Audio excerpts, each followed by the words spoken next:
Midwest Whitetail is brought to you by Realtree, Hoyt Archery, Fuse Accessories, Muddy Outdoors, Frigid Forage, Trophy Rock, Scentmaster, Cabela's, Rocket Broadheads, Bloodsport Arrows, Redneck Hunting Blinds, Scott Archery, Woods Zero Turn Mowers, Scentlock, Deer Grow, Quiet Cat, Execute Scent Control, Non-Typical Wildlife Solutions, Yeti Coolers, and Nikon.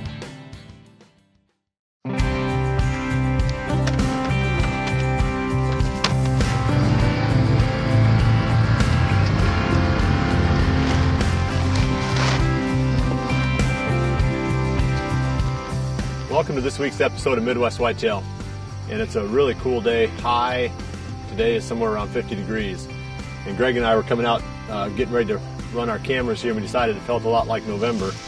Really got our blood going, so we're in the mood now finally to get into this hardcore deer hunting. We're gonna move away from the preseason preparations, all the food plot stuff, and we're gonna really start diving into finding those bucks that we're gonna hunt and figuring out how we can get those deer within bow range. So with that in mind, today I want to talk about the patterning process. You know, I get a lot of questions from people. They want more detail about how we're doing this. And it's a good time now to really start finding out what bucks are on the farm, figure out which ones are killable, and then put together strategies for hunting those deer. So the first step is what we're doing today. I'm going to talk in some detail about the spots that I pick and why I pick them. There's a delicate balance that you have to make here when you're deciding where to put your cameras. You want to learn as much as you can, but you don't want to impact the behavior of the deer that you're trying to figure out. You know, normally you're looking at spots that are easily accessible. Ideally, they're spots that you can drive to. You drive right up to the camera, step out. I always wear a pair of waders. You know, rolling into the hunting season, I'm going to be wearing waders to keep all the scent eliminated from that site. So I'm looking for spots that are fairly accessible. Places where I'm not going to be impacting the deer, where they're probably used to seeing some type of vehicle traffic. So for me, that means field edges, areas where we've done some commercial farming, places where we've been working on food plots. I mean, we're in there quite a bit, either mowing or maintaining or planting these areas. It's no big deal for a four-wheeler or a tractor or a truck to pull up and leave, you know, a couple minutes later during the middle of the day.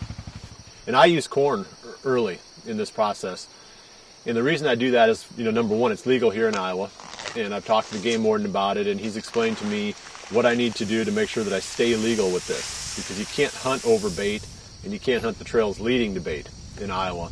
So you got to take some real serious precautions to make sure that, you know, you've got the whole location cleaned up, that there's plenty of time from the last baiting to the time you hunt anywhere in that same area. Okay, so the reason I use the corn is because it allows me to get the most information with the least amount of time. We were just talking coming out here, there's probably 15 locations on this farm where we should have a camera. So we've got to make the best we can, or gain the most information we can in the shortest amount of time on each of these sites, so we can keep those cameras moving, and then pull the cameras out of those areas where there aren't bucks that we're interested in. I've got about 10 days usually of corn on any site, and then after that I'm either completely out of there, or I've changed my tactics on how I'm patterning. And we'll talk about that more over the next couple of weeks also. I've got these traditional spots where I put my cameras every year to get these inventories, and a lot of people may not have that in place already. So again, that's something that I take for granted, because I know if I put cameras in these 15 locations, I'm probably going to get photos of just about every buck on the farm. But if I was starting from scratch, I'd have to take out the aerial photo, and I would look first, like I said, for those accessible areas, places that I feel like I can drive to or sneak into without the deer knowing that I'm coming and going, or at least they feel like I'm part of the normal, you know, natural human activity in that area. Secondly, I'm probably trying to focus on about a 40-acre or a 50-acre area at the most for most of my camera coverage. And to keep it in simple terms, you know, my cameras are probably no closer than about 200 yards apart. So you don't want to assume that if you've got an 80-acre farm that one camera is going to cover it. You're probably looking at, you know, 2 or 3 cameras to really cover that well. There are some states where it's not legal to put your camera over bait. So obviously your information gathering is going to be a little bit different than mine.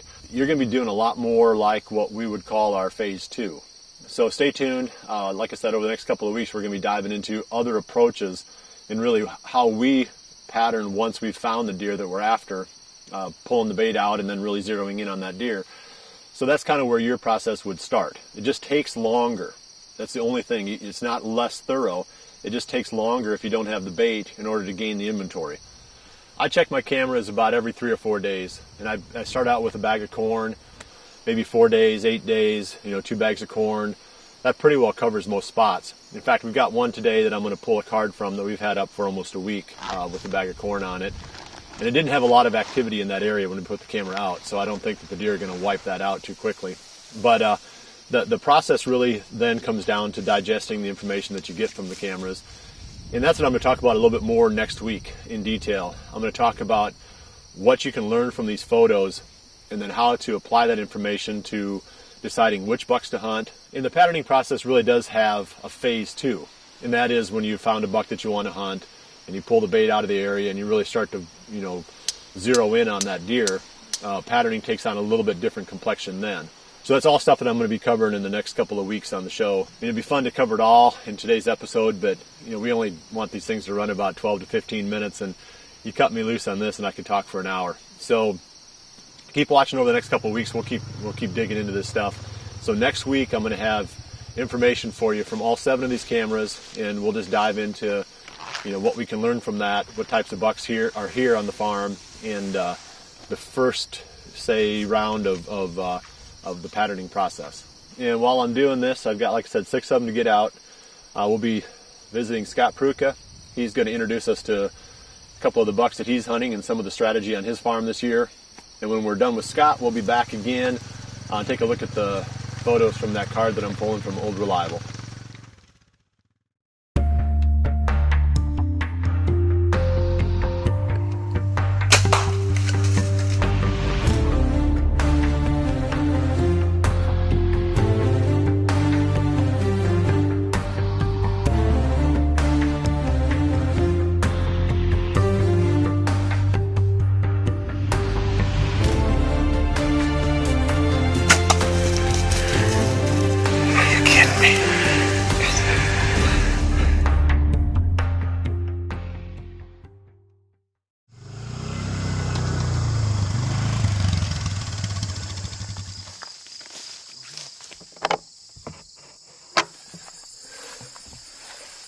We're finishing up our preparations for the 2014 season, and we're still at the Red Wagon. The plan with the Red Wagon last year was to get after this buck that we call Lean-To. And Lean-To is still around. He's a deer that's really nocturnal. This year he's a big 6x4, but literally I've been getting pictures of him on a camera just across this little clover field here. Again, it's middle of the night, but as the rut comes closer, this deer is one of these deer that would always come, like he would make his big loop and he'd come back into the timber right at first light in the morning. So that's why the Red Wagon was actually built and put up here for that deer. Now, once we put it up here, another friend of ours, Flat Top Jr., started showing up.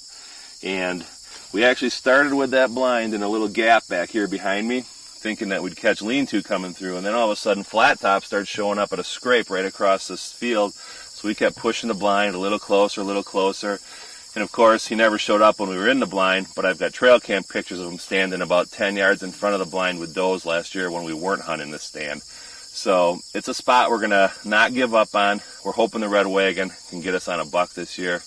As much as Lean-To is a nocturnal deer, old Flat Top, I get pictures of him in the daylight all the time. He's a deer too. When Eric was filming me last year, I let Eric shotgun hunt the farm. Flat Top and Flip Flop were 2 deer I told him not to shoot. And of course Flat Top ran right by him when Eric had a shotgun in his hand.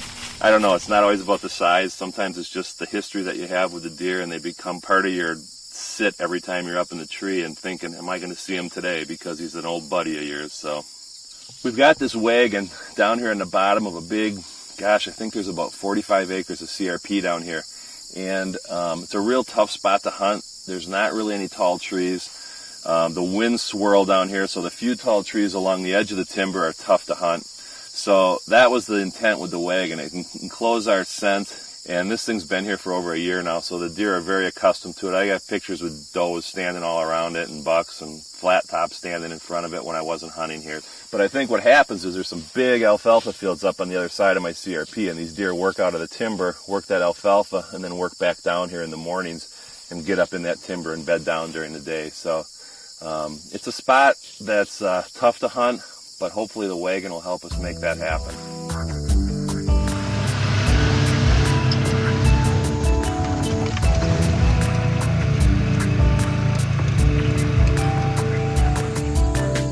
Standing here at one of the 2 locations that I'm using the hot zone deer exclosure fence. The fence got a real test this year. The neighbor's cattle, about 7 or 8 cattle, got out of his pasture this year into the farmer's corn right behind me.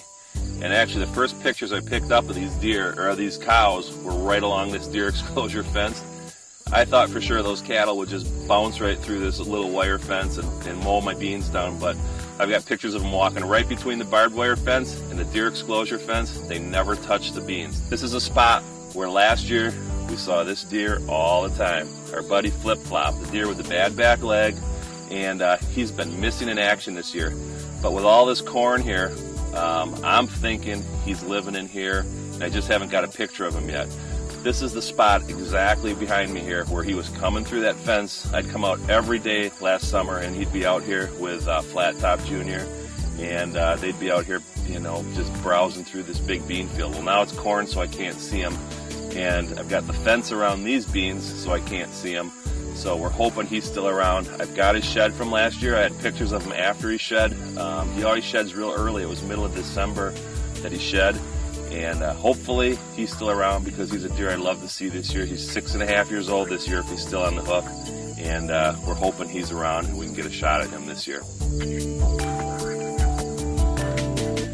We've just about got everything wrapped up and ready to go for archery season here in Iowa. Stands are checked, food plots are in.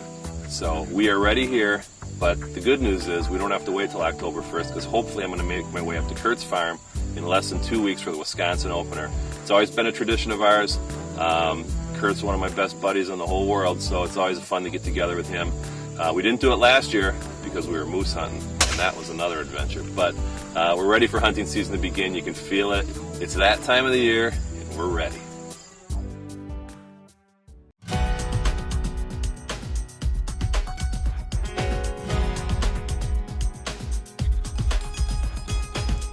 Well, I wouldn't quit your day job and buy land in this neighborhood just yet. Not too much on that camera. Looked like maybe just 1 or 2 different does and then a small buck. A little bit disappointing there because that is one of the better spots on the farm. But with all the corn that we've got there in that area, that should really turn on during the late season, so it should pull some deer at that time. We'll keep running the camera here for another week or so, and if nothing interesting pops up, we'll just move it out for a while. But I did get 6 other cameras in place.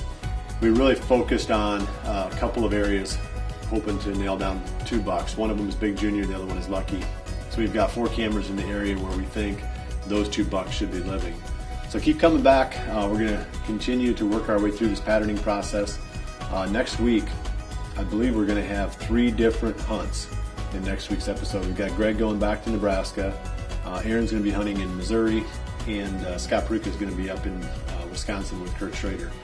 So we should have some pretty fast action for you there, and we'll get back to these cameras. So I appreciate you joining us this week. We'll see you right back here again next week for the next episode of Midwest Whitetail. And remember to always dream big.